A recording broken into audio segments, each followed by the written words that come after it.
అందరికీ నమస్కారం అండి. ఈరోజు మన కథ అనుపమ ఏలూరి పాటు గారు రచించిన వైభోగం అనే కథను గురించి విందాం. భావన ఒకసారి అసహనంగా గడియారం చూసుకొని నిట్టూరుస్తూ వెయిటింగ్ ఏరియాలో మూలనున్న సీట్లో కూర్చుంది. అసలే సంవత్సరాంతం అవడం వల్ల ఉద్యోగంలో ఒత్తిడి ఎక్కువగా ఉంటే ఇప్పుడు ఈ హాస్పిటల్లో ఇంతసేపు వెయిట్ చేయడం కష్టంగా ఉంది. దానికి తోడు రిసెప్షనిస్టు విసురుగా మాట్లాడడం అస్సలు నచ్చలేదు.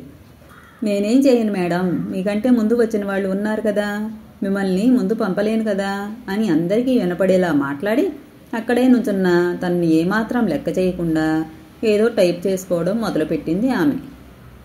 ఎంత పెద్ద డాక్టర్ అయితే మాత్రం ఎన్నింటికి అపాయింట్మెంట్ ఇచ్చారో అన్నింటికి చూడాలి కదా, వచ్చే వాళ్ళకి ఏం పని లేదనుకుంటున్నారా అని వాట్సాప్లో భర్తకి మెసేజ్ పంపి తన అక్కసుని వెళ్ళగక్కి ఆఫీస్ నుంచి అర్జెంటుగా సమాధానం ఇవ్వాల్సిన ఈమెయిల్స్ ఏమైనా వచ్చాయేమో అని ఒకసారి ఫోన్లోనే చూసుకుని మరోసారి మెసేజ్ నోటిఫికేషన్లు కూడా ఏమీ లేవని నిర్ధారించుకుని ఫోన్ను బ్యాగులో పడేసి తలెత్తింది.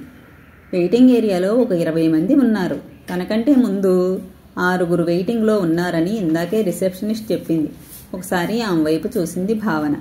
కంప్యూటర్లో ఏదేదో టైప్ చేసుకుంటూ మధ్య మధ్యలో డాక్టర్ బెల్ కొడితే తలుపు సగం తెరిచి డాక్టర్ చెప్పే మాటకి తలాడించి మళ్ళీ తలుపు వేసి వచ్చి కూర్చుంటోంది ఆవిడ. అన్నేళ్లు ప్రాక్టీస్ చేసిన డాక్టర్లకు కూడా లేని పొగరు ఈ రిసెప్షనిస్టులకు ఉంటుంది ఎందుకో అని మనసులో తిట్టుకుంటూ కొరకొర ఆమె వైపు చూస్తుండగా ఆమె తన వైపు చూసింది. టక్కున ఏమీ ఎరగనట్టు మరోవైపుకు చూపు తిప్పింది భావన. అక్కడ వెయిట్ చేస్తున్న వాళ్ళు అందరూ పెద్దవాళ్లే, ఎవరికీ 50కి తక్కువ ఉండదు వయసు. బాబాయ్ నిన్న ఫోన్ చేసి పిన్ని రిపోర్ట్లు పంపుతానని ఒకసారి డాక్టర్కి చూపించి సర్జరీ విషయంలో సెకండ్ ఒపీనియన్ తీసుకోమని అడిగితే ఆ రిపోర్టుల కాపీలు ప్రింటౌట్ తీసుకొని ఆఫీస్లో పర్మిషన్ అడిగి వచ్చింది ఇక్కడికి. ఈ డాక్టర్ పేరు పొందిన న్యూరాలజిస్ట్ అని బాబాయ్ చెప్పాడు. గోడల మీద నోటీస్ బోర్డులు, వాటిపై ఉన్న సమాచార కరపత్రాలు చూసింది. వాటిపై పార్కిన్సన్స్, అల్జీమర్స్, డెమెన్షియా అంటూ రకరకాల రుగ్మతలు, వ్యాధుల పేర్లు, వాటికి సంబంధించి అవగాహన పెంచే రాతలు, బొమ్మలు ఉన్నాయి. ఆ అక్షరాలను తనున్న కుర్చీలోంచే చదవాలని ప్రయత్నిస్తూ ఎంత సైజున్న అక్షరాలను ఎంత సునాయాసంగా చదవగలుగుతోందో, ఎంత సైజు అక్షరాలకి కష్టపడుతుందో చూసుకుంటూ ఉచితంగా ఐసైట్ టెస్ట్ తనకు తానే చేసుకుంటూ సమయ సంహారం గావిస్తోంది. ఈలోపు కుడిపక్కనున్న కుర్చీలోంచి పెద్దగా నవ్వు వినిపించింది. 2 ఆడవాళ్లు మాట్లాడుకుంటున్నారు. పెద్ద ఆవిడికి ఒక 80 ఏళ్ళు ఉండొచ్చు, ఇంకో ఆవిడికి 60 దగ్గర పడుతూ ఉండొచ్చు అనుకుంది. వృద్ధులు సైతం ఉన్న చోటుని, సందర్భాన్ని, పక్కవారిని మరిచి ఫోన్లకు అతుక్కుపోతున్న ఈ రోజుల్లో ఫోన్ వాడకాన్ని కుదిరినంత తగ్గించాలని ఈ మధ్య నిర్ణయించుకుంది భావన. అందుకే అవసరమైనంత వరకే ఫోన్ వైపుకు చూస్తూ మిగతా సమయంలో 25 ఏళ్ల క్రితంలాగా చుట్టుపక్కలున్న ప్రపంచాన్ని చూడాలని తన ప్రయత్నం. ఫోన్ ఎక్కువగా వాడటం వల్ల కలిగే అనర్థాల గురించి ఆ మధ్య ఫోన్లోనే ఫార్వర్డ్ అయి వచ్చిన ఒక మెసేజ్ చదివాక తను ఈ నిర్ణయం తీసుకుంది. ఒకసారి హాల్లోని మిగిలిన అందరినీ పరికించి చూసింది. రిసెప్షనిస్ట్ ఎప్పట్లాగే చాలా పని ఉన్నట్టు ఏదేదో టైప్ చేస్తోంది. మిగిలిన వారంతా కునికిపాట్లు పడుతూనో ఫోన్లను తదేకంగా చూస్తూనో కనిపించారు. కుడిపక్కన కూర్చున్న ఈ 2 మాత్రం కబుర్లు చెప్పుకుంటున్నారు. తనకి తెలియకుండానే కొద్దిగా అటువాలి కూర్చుని ఒక చెవి ఒక కన్ను అటు వేసింది భావ. పెద్దావిడి గొంతు వణుకుతోంది. మాట అంత స్పష్టంగా లేదు, కానీ ముఖంలో ఏదో కాంతి ఉంది. ఆవిడ కుర్చీకి 90 డిగ్రీలలో రెండో ఆవిడ కుర్చీ ఉంది. మీరు ఈ డాక్టర్ దగ్గరేనా ఎప్పుడూ చూపించుకునేది అంది పెద్దావిడ. అవునండి, ఎప్పుడూ ఇక్కడ ఈ వెయిటింగ్ తప్పదు అని నిట్టూర్చి మీరెలా వచ్చారు ఇక్కడికి అని అడిగింది ఎర్రచీర కట్టుకున్న చిన్నావిడ. మా వాళ్ళు తీసుకొచ్చి దిగబెట్టి అలా వెళ్ళారులే అమ్మా అని ఒళ్ళో ఉన్న నీళ్ల సీసాలోంచి నీళ్లు తీసుకుని తాగింది పెద్దావిడ. ఇంతకీ మీరు చెప్పండి, అప్పుడు ఏమైంది అని కుతూహలంగా అడిగింది చిన్నావిడ. ఏం చెప్పాను గుర్తులేదమ్మా. ఎప్పటి మాట మీరనేది నా జ్ఞాపకం చేయండి. గుర్తుండదు, పెద్దదాన్ని కదూ అంది పెద్దావిడ అభ్యర్థనగా. అదేనండి, మీ బామ్మగారు మాగాయ బద్దలు ఎండబెట్టినప్పుడు అని అందించింది చిన్నావిడ. అదా, దారిని పోయే కుర్ర వెధవ బద్ద తీసుకుని నోట్లో పెట్టుకున్నాడు. ఒరే వెధవాయ్ మడిగా పెట్టుకున్న మాగాయి బద్దను ముడతావురా అంటూ మా బామ్మ కర్ర తీసుకుని అదిలించింది. ఆ పళంగాను వాడు ఆ బద్దని నోట్లోంచి తీసి మాగాయి బద్దలు ఎండబెట్టిన నులక మంచం మీదకి విసిరేశాడు. ఇంకేముంది, మడిగా పెట్టుకున్న బద్దలన్నీ వంట కలిసిపోయాయని మా బామ్మ ఒకటే లబో దిబో మంది అంటూ పకపకా నవ్వింది. ఎర్రచీరావిడి కూడా బాగా నవ్వింది. భావనకి కూడా నవ్వొచ్చినా వాళ్ళు తన వైపు చూశారని సర్దుకుంది. మిమ్మల్ని ఎప్పుడూ ఇక్కడ చూడలేదు, మొదటిసారి వచ్చారా అని భావనని అడిగింది ఎర్రచీరావిడ. అవునండి, మా పిన్ని విషయంలో సెకండ్ ఒపీనియన్ కోసం వచ్చాను అని క్లుప్తంగా చెప్పింది భావన. ఓహో, నేను ప్రతి నెలా వస్తూ ఉంటాను అంది ఆవిడ. మరి మీరండి అని పెద్దావిడిని అడిగింది భావన. నేను వస్తానమ్మా, కానీ చాలా విషయాలు గుర్తుండవు. మా వాళ్ళు ఎప్పుడు తీసుకువస్తే అప్పుడే వస్తాను అని నవ్వింది పెద్దావిడ. మీది ఏ ఊరన్నారు అని పెద్దావిడ ఎర్రచీరావిడిని అడిగింది. రాజమండ్రి నుండి వచ్చానండి, నరాలకి ఏదో ఇబ్బంది ఉంటే చూపించుకుంటున్నాను అని జవాబిచ్చింది ఆవిడ. మాది రాజమండ్రేనమ్మా, చిన్నతనమంతా అక్కడే గడిచింది. కానీ ఆ బ్రిడ్జి కట్టకముందే తెనాలికి మారిపోయాం. పెళ్ళై కాపురానికి మద్రాసు వెళ్ళిపోయాను. తర్వాత అట్టే రాజమండ్రికి వెళ్ళే అవకాశం రాలేదు అంది పెద్దావిడ. మాది రాజమండ్రి దగ్గర అమలాపురం అండి అంది ఎర్రచీరావిడ. అయితే ప్రబల తీర్థం జరిగేది మీ ఊళ్ళోనే కదూ.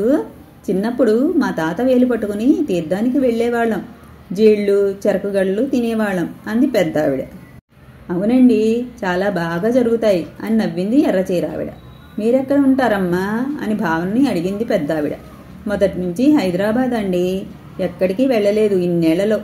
చదువు, ఉద్యోగము, పెళ్ళి, పిల్లలు అన్నీ ఇక్కడే అని మళ్ళీ రెండో ప్రశ్నకు తావివ్వకుండా క్లుప్తంగా చెప్పేసింది భావన. ఎర్రచీరావిడ అందుకుంది. మా అమ్మాయికి నీ వయసే, దానికి 2 పిల్లలు అమెరికాలో ఉంటారు అని పెద్దావిడ వైపుకు తిరిగి మీ పిల్లలు ఎక్కడ ఉంటారు అని అడిగింది. నాకు ఒక కూతురు ఒక కొడుకు, ఎక్కడో ఉంటారు, గుర్తులేదు, ఇది ఏ ఊరు అని కాసేపు ఆలోచిస్తూ అయోమయంగా ముఖం పెట్టింది పెద్దావిడ. ఇది హైదరాబాద్ బామ్మగారు అంది భావన.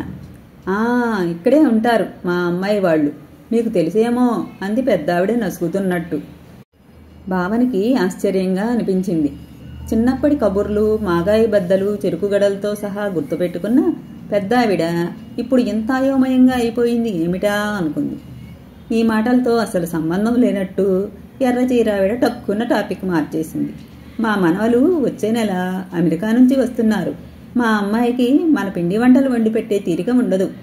అన్నీ దొరుకుతాయి అనుకోండి అమెరికాలో కూడా, అయినా ఇంట్లో వండి పెడితే ఆ తృప్తి వేరు కదా అంది. పెద్దావిడ వెంటనే, అవునమ్మా, మా పిల్లలు చిన్నప్పుడు ఇంట్లో ఎప్పుడూ 2 రకాలు ఉండేలా వండుతూనే ఉండేదాన్ని. మా పిల్లలకి కజ్జికాయలు నచ్చేవి, పిల్లవాడికి జంతికలు నచ్చేవి. మా వారికి నూనె వాసన పడేది కాదు. అందుకని నూనె పిండి వంటలు చేయాలంటే పక్కింట్లో వండి వాళ్ళకి సగం ఇచ్చి నేను సగం తెచ్చుకునేదాన్ని అంది పెద్దావిడ. సున్నుండలు ఇష్టంగా తింటారు మా మనవలు. మా మనవడికి పంచదార పలుకులు తగిలితే నచ్చుతుంది, వాడి కోసం ప్రత్యేకంగా చేస్తాను అంది ఎర్రచీరావిడ. పలుకులు తగిలేలా కాస్త పంచదార వేసినా బెల్లం పాకంతో సున్నుండలు చేయండమ్మా, ఒంటికి బోలెడు బలం, ఎదిగే పిల్లలు కదూ అంది పెద్దావిడ. మిక్సీలో పంచదార ఆడించి కలిపేయడం అలవాటై పాకం చేయడమే మానేశాం ఈ మధ్య. మీరు చెప్పారుగా, అలాగే చేస్తానులేండి అంది ఎర్రచీరావిడ. మా అమ్మాయి కూడా సున్నుండలు ఇష్టంగా తినేది. 2 బుగ్గల్లో 2 సున్నుండలు కుక్కుకొని చప్పరిస్తూ వెళ్ళేది బడికి అని మురిపంగా చెప్పింది పెద్దావిడ. వీళ్ళ కబుర్లు వింటూ టైం ఇట్టే గడిచిపోతోంది భావనకి. పనిలో పనిగా కొన్ని వంటల చిట్కాలు, కొన్ని కథలు, కబుర్లు, మద్రాస్ విశేషాలు, మంగళహారతులు తెలిసాయి ఆ కాసేపటిలోనే. పిల్లల పెంపకంలో 50లలోనూ 70లలోనూ 90లలోనూ ఉన్న తేడాలు కూడా తెలిసాయి. రిసెప్షనిస్ట్ను చూస్తూ పళ్ళు నూరటం కంటే చాలా మంచి కాలక్షేపం అయిందనుకుంది. ఈలోగా 4-5 పేషెంట్స్ లోపలికి వెళ్ళి వచ్చినట్టున్నారు. ఒక్కొక్కరితోనూ ఎక్కువసేపే గడుపుతున్నారు లోపలున్న డాక్టర్. అందులోనూ అందరూ పెద్దవాళ్లు కనుక వాళ్ళకి అర్థమయ్యేలా కూలంకషంగా అన్నీ చర్చిస్తున్నారు. అందుకే ఇంత వెయిటింగ్ ఉన్నా ఈయన మంచి డాక్టర్ అని బయట పేరు బాగుంది. మరొక్కసారి మెయిల్ చెక్ చేసుకుంటే నయం అనుకుని ఫోన్ బయటకు తీస్తుండగా రిసెప్షనిస్ట్ వీళ్ళ దగ్గరికి వచ్చి, ఆంటీ, మీ తిరునాళ్ళు ఊరగాయల కబుర్లు అయిపోతే మీ అమ్మగారిని తీసుకుని వెళ్ళండి, లోపల పేషెంట్ బయటకు వచ్చాక అని నవ్వి ఆమె వెయిటింగ్ హాల్ చివరనున్న బాత్రూమ్ వైపుకు వెళ్ళింది. భావన ఒక్కసారిగా ఉలిక్కిపడింది. వీళ్ళు ఇక్కడే కలిసినట్లు మాట్లాడుకున్నారే అనుకుంటుండగా తనకంటే పెద్దావిడ మరింత అవాక్కవడం గమనించింది. పెద్దావిడ కళ్ళు పెద్దవి చేసి, నువ్వు నా కూతురివా అంది. ఎర్రచీరావిడ, అవునమ్మా, దా నెమ్మదిగాలే అంటూ ఆవిడని రెక్కపుచ్చుకొని లేపి వీల్ చైర్లో కూర్చోబెట్టింది. నా కూతురివేనేమిటే నువ్వు అంటూ ఏదో ఆలోచించి అయోమయంలోంచి ఆనందంలోకి ముఖకవళికలు మార్చింది పెద్దావిడ. అవునమ్మా, నేనే సుజాతనే అంది కూతురు నవ్వుతూ. అవునే, ఎవరో అనుకున్నాను, డాక్టర్ పిలిచారా అంటుండగా ఉంటామండి అని భావనకి కళ్ళతోని వీడ్కోలు పలికి చిరునవ్వుతో వీల్ చైర్ తోసుకుంటూ లోపలికి తీసుకువెళ్ళింది సుజాత. ఈలోగా బాత్రూమ్ నుంచి రిసెప్షనిస్ట్ వచ్చి తన సీట్లో కూర్చుంది. భావన ఇక ఆగలేకపోయింది. విసుక్కున్నా పర్వాలేదని ఆవిడ దగ్గరకు వెళ్ళి, వాళ్ళు తల్లి కూతుళ్ళా, ఇక్కడే ఇప్పుడే కలుసుకున్నట్లు మాట్లాడుకుంటున్నారే అంది. ఈసారి రిసెప్షనిస్టు ఏ స్వరంతో మాట్లాడుతుందో గాని తను పట్టించుకోలేదు. ఆఫీస్కి వెళ్ళాలి అనే కంగారు తనలో లేదు. అర్జెంట్ ఈమెయిల్స్ వచ్చాయేమో చూసుకోనే లేదు. ఆవిడ చెప్తున్నది ఆసక్తిగా వింటూ. ఆ పెద్దావిడికి 85 ఏళ్లుంటాయి. గత 10 ఏళ్లుగా ఆవిడిక్కడికి వస్తున్నారు. మొదట్లో కొడుకు తీసుకువచ్చేవారు, కానీ ఈ మధ్య కొడుకు చనిపోయారట. ఈవిడ కూతురు అప్పట్లో వేరే దేశంలో ఉన్న తమ్ముడు చనిపోయాక తల్లి మానసికంగా కూడా చితికిపోవడంతో అన్నీ మానుకుని అమ్మని చూసుకోవడం కోసం ఇక్కడికి మకాం మార్చుకున్నారు. ఈ 10 ఏళ్లలో పెద్దావిడ జ్ఞాపకశక్తి అంతకంతకీ తగ్గుతూ వచ్చింది. ఇప్పుడు ఎవరైనా చెప్తే తప్ప తన పిల్లల్ని కూడా ఆవిడ గుర్తుపట్టలేరు అంది. మరి చిన్నప్పటి కబుర్లన్నీ పోసగుచ్చినట్టు చెప్తున్నారు కదా అంది భావన. అదే ఆల్జీమర్స్ వ్యాధి లక్షణం. బాగా చిన్నప్పటి విషయాలు అన్నీ గుర్తుంటాయి, కానీ ప్రస్తుత విషయాలు గుర్తుండవు. ఆవిడ ఆరోగ్యం అంతకంతకీ క్షీణిస్తోంది. మాట కూడా ఈ మధ్య బాగా అస్పష్టంగా వస్తోంది పాపం. అయినా కూతురు కబుర్లు చెప్తుంటే కూతురని కూడా గుర్తుపట్టకపోయినా కష్టపడి మాట్లాడుతున్నారు. ఉన్నన్నాళ్ళు ఆవిడని సంతోషంగా ఉంచాలన్నదే సుజాత గారి ప్రయత్నం. అందుకే కూతుర్నని చెప్పకుండానే ఆవిడతో రకరకాల కబుర్లు చెప్తూ ఉంటారు. నేను ఒకసారి అడిగాను, రోజు అవే కబుర్లు విన్నా మళ్ళీ కొత్తగా ఎలా వింటున్నారు అని. అమ్మ నవ్వుతోంది కదా, అదే చాలంటూ నవ్వుతారు. ఆవిడికి ఉన్న సహనం, శాంతం పిల్లలందరికీ ఉంటే అసలు పెద్దవాళ్ళకి బాధే ఉండదు అనిపిస్తుంది. నమ్ముతారో లేదో, ఈ 8 ఏళ్లలో నేనే మాగాయి బద్దలు, తిరునాళ్ళు, మంగళహారతుల గురించి 100 సార్లు విన్నాను.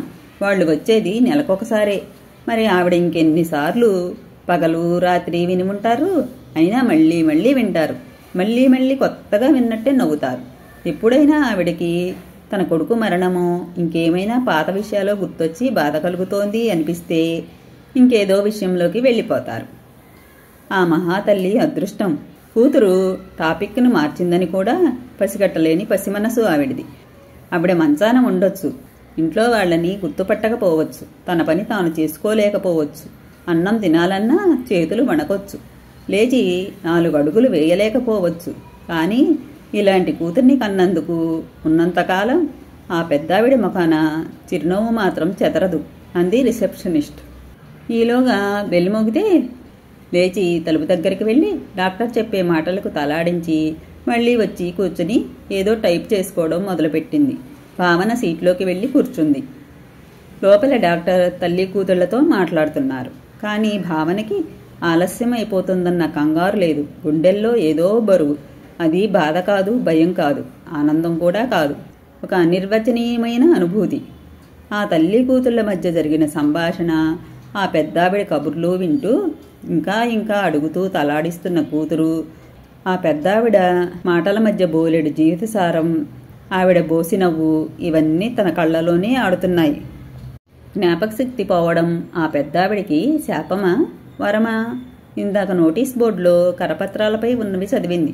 నిత్య జీవితంలో చిన్న చిన్నవి కూడా మరచిపోతూ ఉంటారట పాపం పెద్దవాళ్ళు. వస్తువులు ఎక్కడ పెట్టారో మర్చిపోవడం, ఏం చెప్పాలనుకున్నారో మర్చిపోవడం, ఉన్న చోటు ఏదో, జరుగుతున్న తారీఖు ఏదో మర్చిపోవడం, ఏదో చేయాలనుకుని లేచి అదేమిటో మర్చిపోవడం, వెరసి నిత్య జీవితం గందరగోళంగా మారుతుందట. కానీ అవన్నీ పెద్దావిడను ఏమీ బాధ పెట్టలేవు. హాయిగా చిన్ననాటి రోజుల్లో కాలం గడుపుతోంది. ఒకప్పటి కష్టాలు, కన్నీళ్లు, అవి గుర్తు చేసే మనుషులు, సంఘటనలు ఆవిడ చుట్టూ లేవు. ఒకవేళ గుర్తొచ్చినా అవి మరపించే కూతురు నిరంతరం పక్కనే ఉంటోంది. ఇంతకంటే భోగం వృద్ధాప్యంలో ఎవరికి లభిస్తుంది? ఆవిడ అందరికంటే సంపన్నురాలు. అవధులు లేని ఆనందం ఆవిడ సొంతం. కన్నందుకు ఆవిడ పట్ల కూతురు తీర్చుకుంటున్న రుణం ఈ ఆనందం. ఇంతకంటే వైభోగం ఏముంటుంది? ఒక్క గంట క్రితం ఉత్తి పుణ్యానికి తనకి ఆ రిసెప్షనిస్ట్ పట్ల కోపం వచ్చింది. తన వంతు వచ్చే వరకు ఎదురు చూడమని చెప్పింది. అంతేగా దానికి అంత అసహనం కలిగింది తనలో. నిజానికి ఈ తల్లి కూతుళ్ల పట్ల ఆవిడకున్న గౌరవభావాన్ని పంచుకుంటున్నప్పుడు ఆమెలోని సౌశల్యం కనిపించింది. తనలోని అసహనం వల్ల, తనలోని శాంతం వల్ల ఒకే మనిషి రెండు రకాలుగా కనిపించింది కదా అనిపించింది. మరి మరోపక్క సహనానికి ఎర్రచీర కట్టినట్లున్న ఆ స్త్రీమూర్తిని మనసులోంచి తీసేయలేకపోతోంది.